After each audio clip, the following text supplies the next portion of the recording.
తాకట్లో ఉన్న మీ బంగారాన్ని విడిపించి ఆ రోజు ఆన్లైన్ రేటుకి కొంటాం. Sharma gold company. నమస్తే. ఈ రోజుల్లో మనుషులు ఎంత దారుణంగా ప్రవర్తిస్తున్నారో చూపించడం కోసమే నేను ఈ వీడియో చేస్తున్నా. ఒక్కసారి ఇక్కడ చూడండి.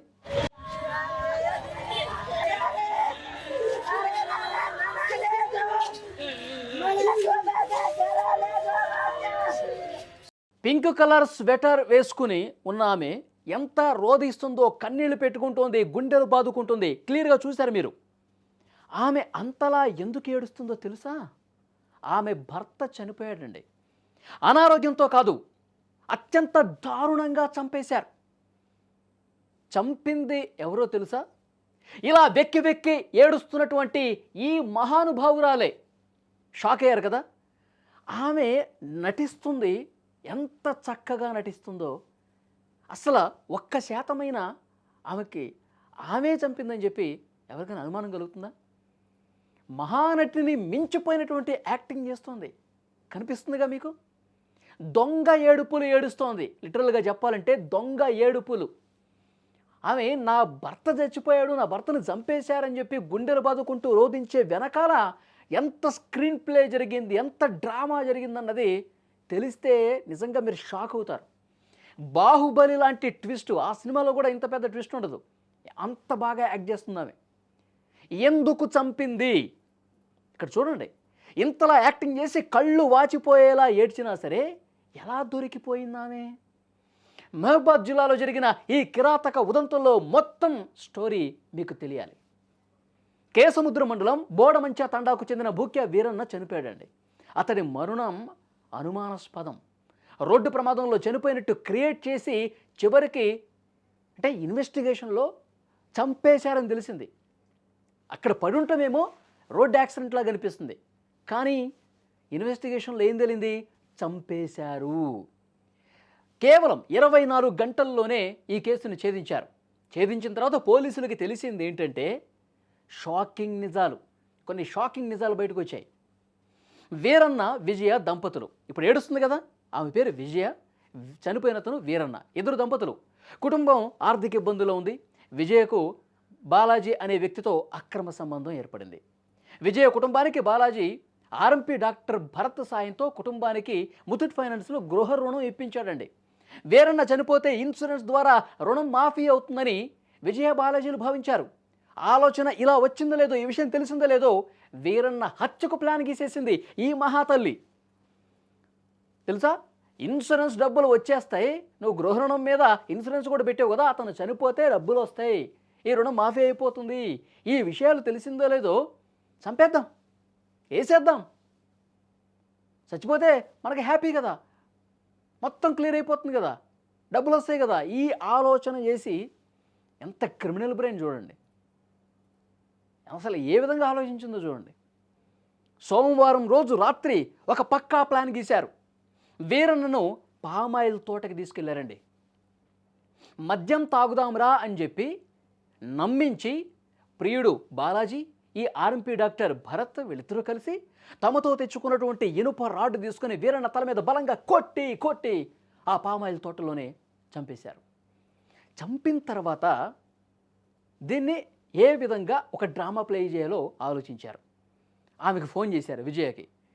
మీ భర్తని వేసేసాం, చంపేశాం, రాడ్డు తీసుకుని తల మీద కొట్టి కొట్టి చంపేశాం, ఇప్పుడు ఏం చేద్దాం? ఆ మహాతల్లి ఇప్పుడు మీరు స్క్రీన్ మీద చూశారు కదా, పింక్ స్వెటర్ వేసుకొని నా భర్త చచ్చిపోయాడని చెప్పి తల బాదుకుంటూ గుండెలు బాదుకుంటూ యాక్టింగ్ చేస్తోంది కదా. ఆమె ఏం చెప్పిందో తెలుసా? రోడ్ యాక్సిడెంట్గా క్రియేట్ చేసేయండి, రోడ్డు మీద పడేసి ఏదో వెహికల్ తొక్కిచ్చేయండి, రోడ్ యాక్సిడెంట్ అనుకుంటారు, పోలీసులు కూడా అదే నమ్ముతారు అని చెప్పి ఒక ప్లాన్ ఇచ్చిందండి. రోడ్డు ప్రమాదంగా నమ్మించేందుకు నిందితులు అక్కడ తీవ్రంగా ప్రయత్నం చేశారు. మృతదేహాన్ని అతని బైకును సమీపంలోని రహదారి మీద పడేసి ఏమీ తెలియనట్టు వెళ్ళిపోయారండి.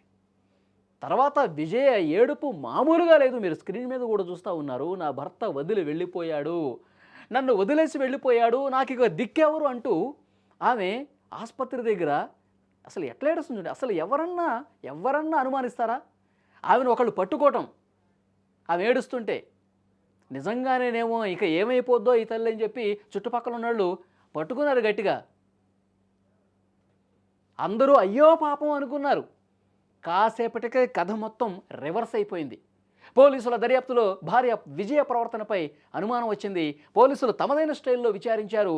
మొత్తం కూడా రంగు, అసలు రంగు అంటారు కదా, అది బయటపడింది ఇన్వెస్టిగేషన్లో. డిఎస్పీ తిరుపతిరావు గారు మొత్తం 24 గంటల్లోనే ఈ కేసు ఛేదించారండి. ఆ నిందితులు ఎవరైతే ఉన్నారో పామాయిల్ తోటకి తీసుకెళ్లి చంపేసిన విజయ, బాలాజీ, భారత్ వీళ్ళందరినీ కూడా అరెస్ట్ చేసి రిమాండ్కి తరలించారు. పోలీసులు ఈ కేసుని చాలా సీరియస్గా తీసుకుని విచారించారు. పోలీసులు అన్ని కోణాల్లో దర్యాప్తు చేస్తారు. ఏ లూప్ హోల్ ఉన్నా సరే దాన్ని ఇట్టే పసిగట్టేస్తారు కేసుకు సంబంధించి. మొత్తం కూడా ఇన్వెస్టిగేషన్లో భార్య మీద అనుమానం రావడంతో ఇన్వెస్టిగేషన్ చేసి నిజాలు బయటికి తీసుకొచ్చారు. తర్వాత వాళ్ళు ఏం మాట్లాడారు చూడండి. బోడమంత చెందినటువంటి ముఖ్య వీరన్న నిన్న చనిపోయి పడినాడు. దాని మీద అతని తల్లి ఇచ్చినటువంటి ఫిర్యాదు మీద హత్య కేసుగా నమోదు చేయబడింది. హత్య కేసులో దర్యాప్తులో భాగంగా ఇటు హత్యకు కారణమైనటువంటి ముఖ్య వీరన్న భార్య విజయలక్ష్మి మరియు ముఖ్య బాలాజీ, భరత్ అనే వ్యక్తులు ముగ్గురు కారణం. ముఖ్యమైన భార్య విజయలక్ష్మికి గత కొన్ని సంవత్సరాల అక్రమ సంబంధం ఉంది. అదేవిధంగా ముఖ్య వీరన్న అప్పులు బాలేనాడు. అతను ముత్తూరు ఫైనాన్స్ నుంచి కొంత ఫైనాన్స్ తీసుకోవడం జరిగింది హౌస్లో. అతను ఇన్సూరెన్స్ చేయడం జరిగింది. ఇన్సూరెన్స్ తీసుకున్న వ్యక్తి చనిపోయినట్లయితే అటు ఇన్సూరెన్స్ రుణమాఫీ అవుతుంది. 2.5 నెలలోని టవల్ తీసుకొని వీరన్న గొంతుని మీద చంపిండు. అది ముక్కుతోని టవల్ తీసుకొని ముక్కు మీద భరత్ ముగ్గురాడకుండా చనిపోయాడు. అది పోలీసులు కూడా క్లియర్గా తేల్చేశారు. కేసు గురించి వివరాలు తెలియజేస్తున్నారు. వీరన్న హత్యతో గ్రామంలో ఉద్రిక్త పరిస్థితులు నెలకొన్నాయండి. మృతుడి బంధువులు గ్రామంలో ఆందోళనకు దిగారు. వీరన్న హత్యకు కారకుడైన ఆర్ఎంపీ వైద్యుడు భరత్కు చెందిన రేకుల షెడ్ను ధ్వంసం చేశారు. ఎంత నమ్మకంగా ప్రవర్తించి ఈ విధంగా చేశారని చెప్పి ఆ గ్రామం మొత్తం కూడా ఆగ్రహంతో అట్టుడికిపోయింది. అందుకే అలాంటి పరిస్థితులు, ఉద్రిక్త పరిస్థితులు అక్కడ కనిపించినాయి. అంతేకాకుండా ఒక బైక్ను కూడా మృతుడి బంధువులు దహనం చేశారు. విషయం తెలిసిన వెంటనే గ్రామంలోకి మళ్ళీ పోలీసులు వచ్చారు. వాళ్ళకి నచ్చజెప్పేందుకు ప్రయత్నం చేస్తూ ఉన్నారు. తమకు న్యాయం కావాలంటూ వీరన్న బంధువులు కూడా డిమాండ్ చేస్తున్న పరిస్థితి. నేటి సమాజంలో పెడదేవ పడుతున్నటువంటి ఆలోచనలు నిజంగా మనుషుల్ని మృగాలుగా మారుస్తున్నాయండి. అక్రమ సంబంధాలు, క్షణికావేశాలు పచ్చని సంసారాలను ఏ విధంగా చిన్నాభిన్నం చేస్తున్నాయో మనకు అర్థమవుతుంది. భార్యల చేతిలో భర్తల మరణాలు ఆగటమే లేదు. ఇది కూడా మొన్న మనం చూసాం కదా. మొన్న హైదరాబాద్ ఉప్పల్ దగ్గర మేడిపల్లిలో ఆమె ప్లే స్కూల్ నడుపుతున్నటువంటి ఆమె భర్త ఇంజనీరింగ్ కాలేజీలో ఆయన ఒక మేనేజర్గా పనిచేస్తూ ఉన్నాడు, అశోక్. అక్రమ సంబంధమే అది కూడా. మహేష్ అనే వ్యక్తితో సంబంధం పెట్టుకుని భర్త ఇంటికి వచ్చిన తర్వాత 3 చున్నీలు కలిపి గొంతుకు బిగించి చంపేసి మళ్ళీ ఆమె కూడా గుండెపోటు అని చెప్పి నాటకం ఆడింది. అంతకుముందు మేఘాలయ హనీమూన్ మర్డర్ దగ్గర నుంచి, గద్వాల్లో తేజేశ్వరి దగ్గర నుంచి ఎన్ని కేసులు మనం చూడాల. చాలా బాధాకరమైన విషయం. అందుకే దేన్ని కూడా అంత ఈజీగా నమ్మకూడదు. ఆమె అట్లా ఏడుస్తుంటే ఎవరికైనా అనుమానం ఉందా? సో కాబట్టి సమాజంలో మనుషుల మైండ్ సెట్ ఏ విధంగా మారిపోతుంది. డబ్బు కోసం, సుఖాల కోసం దేనికైనా తెగిస్తున్నారంటానికి ఇది ఒక ఎగ్జాంపుల్. ఇలాంటి వాళ్ళని ఏం చేయాలి చెప్పండి? ఈ కేసులు అసలు మళ్ళీ రిపీట్ కాకూడదు. అక్రమ సంబంధాలతో భర్తలను చంపటం, భార్యలను చంపటం ఇలాంటివి జరగకుండా ఉండాలంటే వీళ్ళకి ఎలాంటి శిక్ష పడాలి?